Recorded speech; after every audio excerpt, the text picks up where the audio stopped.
Welcome back to Love on the Rocks, where the line between love and tragedy blurs, and the truth is often stranger than fiction. Today, we take you to Herndon, Virginia, a quiet suburb near D.C., where a seemingly perfect family became the center of a chilling double homicide. This one will make you rethink everything you thought you knew about those picture perfect families. We're going to Herndon, Virginia, quiet suburb outside of DC, and this double homicide. The details are just absolutely chilling. You start with this all-American family, the Banfields. Brendan Banfield was an IRS agent. His wife Christine was a well-loved pediatric nurse. They have a young daughter. And then they got a Brazilian au pair named Juliana Perez Magalhaes. But as we dig deeper, we uncover this web of secrets and betrayals. So, let's set the scene. February 24th, 2023. Imagine you're a dispatcher and you're getting these frantic 911 calls. First a hang up, always a red flag. Then a call from Brendan Banfield saying he just shot a man who was attacking his wife. So at first, you would think with this clear-cut case of self-defense, things would be pretty straightforward, right? But that's where the story takes a really sharp turn. Enter Juliana, the au pair. So initially, she tells the police that she was on her way to the zoo with the Banfield's daughter, and she realized that she had forgotten their lunches. So she goes back to the house, and she claims that she finds this total stranger, Joseph Ryan, entering the home. So of course, she's panicked. She calls Brendan, and they confront Ryan, who they say is attacking Christine. So Brendan fires his gun, and then Juliana claims that under Brendan's instruction, she also shoots Ryan. Okay, so, it sounds believable at first, right? It could be a terrifying home invasion. Yes, but the police start to investigate, and they find details that don't quite line up. Yeah, so inconsistencies start popping up. The police discover evidence of this romantic relationship between Brendan and Juliana, photographs of them together, travel records showing trips to New York. Remember, Juliana's the au pair. And then they find this framed photo of the two of them on the nightstand in the master bedroom, the same bedroom where Christine was found murdered. So an affair uncovered in the middle of this murder investigation. And that's not even the craziest part. So the investigation takes a turn into the digital world, and police find a profile on FetLife. What is that? So it's basically an online platform for, let's just say, adults with specific interests. And get this, the profile was created using Christine's computer. So Christine, the murder victim, is now tied to this website. So further investigation reveals that there's no evidence that Christine herself was involved in any of these activities. But here's the main thing. This profile under the username Anastasia9, that's what drew Joseph Ryan to the Banfield house that day. And the picture for the profile was of Christine. It was a photo that Christine had sent to Brendan. But Juliana had also emailed this photo to herself. So we have a dead wife, a possible love triangle, this mysterious website, and a victim seemingly lured to the scene. Yeah, it's like true crime drama, right in this quiet suburban neighborhood. And it's just the beginning. Because while Juliana is charged with Joseph Ryan's murder, no charges are filed in Christine's death. And then there's Brendan, who initially was cooperating with police. But then he decided to invoke his Fifth Amendment right. That pleading the Fifth that always raises eyebrows. It does.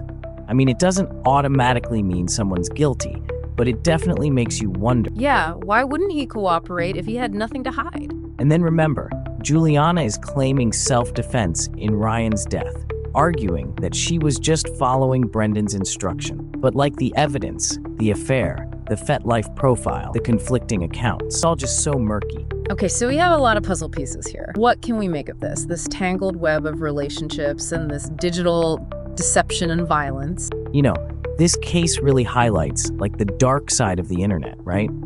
We see how a platform like FetLife, which serves people who have an interest in BDSM, fetishism, and kink, can become entangled in something as serious as a murder investigation. It's a chilling reminder that what we do online can have real-world consequences. Sometimes those consequences are deadly. As it turns out, Christine's identity was literally stolen and used to lure Joseph Ryan to the house. It's a terrifying violation. But okay, let's shift gears for a minute and talk about the relationships at the heart of this case. This affair between Brendan and Juliana is a key piece of this whole puzzle. Was it just a forbidden romance, or did it play a more sinister role in what happened? Right? Like, was it a motive for murder? Did jealousy or rage or a desire to cover up this affair lead to violence? These are questions the prosecution will definitely explore during the trial. They're probably going to argue that the affair, combined with the fake FetLife profile, points to a plan to harm Christine. Right? And then you have Brendan's decision to plead the fifth. It's like that silence is speaking volumes. It really does. And like you said, it doesn't automatically mean guilt, but it leaves a lot of questions. And as for Juliana, her defense is likely going to focus on painting her as like a victim of manipulation.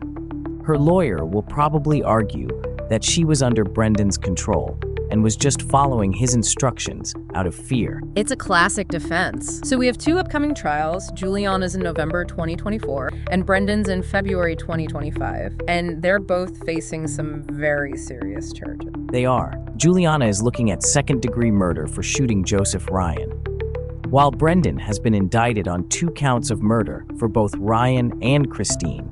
So the prosecution has to present this really compelling case, connecting the dots between the affair, the FetLife profile, and then everything that happened that morning. Right. They're going to have to rely on physical evidence, digital trail, witness testimonies, to paint a picture of a calculated crime. And the defense attorneys are going to try to poke holes in that picture, highlighting inconsistencies, challenging the evidence, and offering alternative explanations. Exactly. And in the end, it's going to be up to a jury to decide. But the thing is, there are real people at the heart of this whole tragedy. Christine, Joseph, Juliana, their lives are changed forever because of what happened that day. And it's a reminder that actions have consequences, both online and offline, and that sometimes even the most ordinary seeming lives can hide this extraordinary darkness. A world where like online and offline, they're just so blurred. Think about it, the internet used to be this separate space for connection, for information, but now it's like totally intertwined with our identities and relationships and even our safety.